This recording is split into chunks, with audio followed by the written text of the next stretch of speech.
SCP-076-2 will enter a trance state and seek out the nearest human being. Upon coming into contact with living humans, he will enter a rage state in which it attempts to engage and kill all human beings encountered. To date, only his death has been shown to be effective in ending these rampages. Hello everybody, I'm the Rubber. Today, we bring you a SCP Foundation Keter-class object, SCP-076. SCP-076 consists of two components, a stone cube, SCP-076-1, and a humanoid entity contained within, SCP-076-2, also known as Abel. 076-1 is a 3-meter cube made of black speckled metamorphic stone. All surfaces outside and within 076-1 are covered in deeply engraved patterns corresponding to no known civilizations. Radioisotope analysis indicates that the object is approximately 10,000 years old. A door is located on one side, sealed with a lock 0.5 meters in width, surrounded by 20 smaller locks in a circular pattern. As of yet, none of the keys have been found, making the door impossible to lock once closed. Interior temperature is approximately -180 degrees Celsius and cannot be altered by any means, internal or external. Directly in the center of the room is a 2.13 meter tall stone coffin, held in place and sealed shut by several chains of unknown make and substance, which are attached to the inner corners of 076-1. SCP-076-2 resembles a lean, Semitic human male in his late 20s. Hair is black and eyes are gray, skin tone olive. He is 1.96 meters in height and 81.65 kilograms in weight. Numerous tattoos depicting arcane and occult iconography are present all over the body, mostly in the form of leering demonic faces, and ranges from subtle to openly ostentatious. When encased inside 076-1, he is technically dead. However, occasionally 076-2 will awaken, effectively reanimating, complete with all vital processes needed to sustain a living human being. He will then attempt to leave 076-1. If successful, he will enter a trance state and seek out the nearest human being, ignoring all other living things in the process. Upon coming into contact with living humans, 076-2 will enter a rage state in which it attempts to engage and kill all human beings encountered. To date, only his death has been shown to be effective in ending these rampages. SCP-076 was found in Mongolia in the 19th century by archaeologists from England. All members of the expedition were subsequently killed on the return voyage home. 076 was recovered from the ship of an unknown organization and placed on display in their inner sanctum. 076 remained in storage for years, until 076-2 became active and escaped on his own. The reason for SCP-076's activation is currently unknown, but it was at this point that the keys to the outer shell were lost. A massive manhunt lasting over 3 years took place until 076-2 was incapacitated, killed, and reformed inside SCP-076-1, by then retrieved and secured by agents of the SCP Foundation. 076-2 was in custody for 3 more years, under constant supervision, and was terminated whenever it became active, although it occasionally was able to escape for short periods of time, often due to security breaches caused by attacks from other organizations.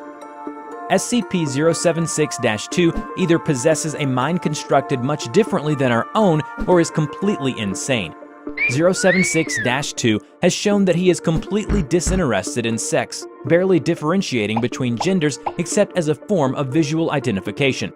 Also, 076-2 is a perfect sociopath that enjoys the act of killing, but causing pain, either emotionally or physically, holds no attraction to it. Intelligence tests have been wildly inconclusive when applied to 076-2, and no accurate result has yet been obtained. This is due to the fact that no communication is possible with 076-2 when he is in his rage state. However, 076-2 displays knowledge of several languages, including English, but most notable is its knowledge of several dialects of ancient Sumerian, which seem to be its preferred language. Considering SCP-076-2's proficient use of the Sumerian language, researchers have asked him to translate several documents. While he originally replied with disinterest, he has translated some of the documents it found worthy of its attention. Most of the documents chosen by 076-2 were regarding battles or legendary heroes, one of his favorites being the Epic of Gilgamesh. However, one researcher presented 076-2 with the symbol from SCP-073.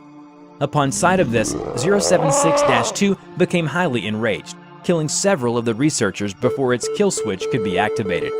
When questioned about this, 076-2 responded aggressively, and that line of questioning was immediately dropped. It is recommended anything pertaining to SCP-073 never be brought to the attention of SCP-076-2, and that the two are never to be in the same facility. Terminating 076-2 is often problematic due to its significant physical abilities. 076-2 has superhuman strength and speed, and although not invulnerable, he has shown a remarkable ability to ignore pain and shock, pressing on despite what would be debilitating wounds in normal humans. Prior encounters have shown that SCP-076-2 has the ability to rip through a reinforced steel security door over the course of 4 minutes of sustained assault. He could take multiple 50 caliber BMG rounds to the head and survive for several minutes to continue killing, despite severe damage to the cerebellum. He could also swat handgun and assault rifle caliber bullets out of the air with a length of steel rebar.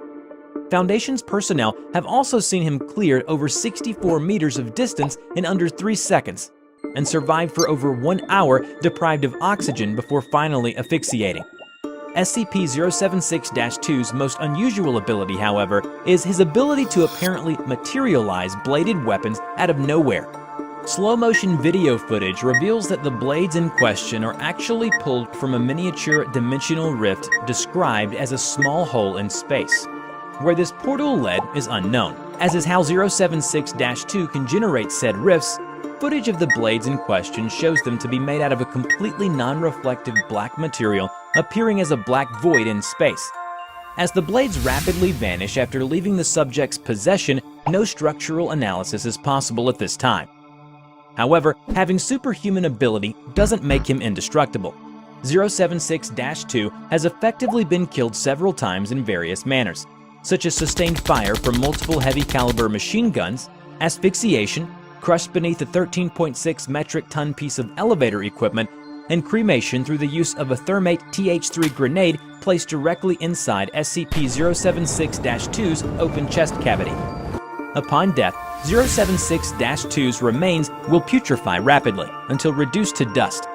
076-1 and the coffin within will then slam shut with great force, and the lock will rotate, sealing it shut. 076-2 will then reform within the coffin. This process takes anywhere from 6 hours to 25 years. 076-2 has nothing but contempt for human beings, with one exception. He seems to hold a wary respect for those it acknowledges as its superior. This was discovered when a Foundation's agent who had previously had a large amount of experience with 076-2 did not appear once it escaped. 076-2 seemed distressed, asking several personnel where the agent was hiding. When he knew that the agent was killed as collateral damage in an airstrike intended to halt the advance of another SCP entity, SCP-076-2 stopped its rampage and allowed itself to be escorted and restrained.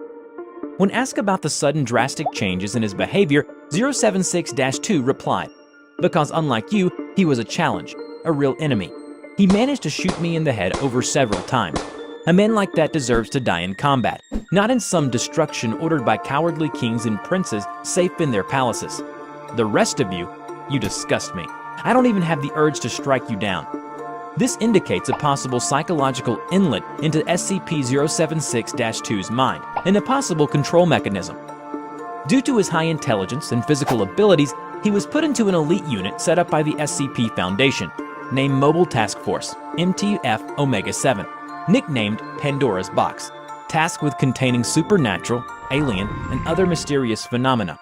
076-2 was the leader of this task force, and members of the team personally selected from elite field agents by 076-2 himself in order to maintain a smooth relationship between the artifact and the mundane elements of the task force. 076-2 must wear a device attached to the neck that, if triggered or tampered with, will immediately detonate, terminating 076-2 by way of complete destruction of the spinal cord, trachea, and all major blood vessels in the neck. A tracking device also has been attached to 076-2. It was to refrain from killing unless ordered to do so and to avoid causing damage to the organization's facilities. Team members must be armed and equipped in accordance with MTF doctrine, as 076-2 has shown no inclination to use firearms, or in fact, no understanding of their use or tactical implications. He was instead to be armed with one or more edged melee weapons of his choice. In a Project Omega-7's report, SCP-105 had been accepted into Mobile Task Force Omega-7, having beaten 076-2 in a contest to see which of the two could activate several devices, each spaced over a mile away from each other and the starting point. SCP-105 managed to score significantly higher than 076-2 by using her inherent abilities to her advantage. 076-2 ceded defeat and allowed her entry into the group. Despite the Foundation's effort in keeping 076-2 busy with trainings and tasks, he was still not satisfied. He's a perfect killing machine, and that's all he wants to do. The problem is, Foundation can't seem to turn him off. He started to lash out at the other team members. He then disabled the explosive collar failsafe and gone out of control. Containment Area 25 was forced to detonate its on-site warhead as a last attempt to contain SCP-076-2. This resulted in destruction of the site and all on-site personnel. SCP-076-2 is now kept in Containment Area 25B, located 200 meters below sea level, tunneled out of solid bedrock in a seismologically stable area.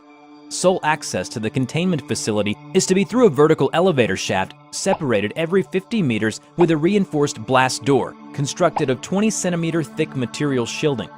Elevator shaft shall be flooded with seawater when not in use. Containment Area 25B is to be constructed with an outer security perimeter against outside threats, staffed by security personnel trained in close-quarters battle and counter-intrusion tactics. A primary containment zone is to be designed to be flooded and drained as needed, and should remain filled with seawater unless access to contents is required.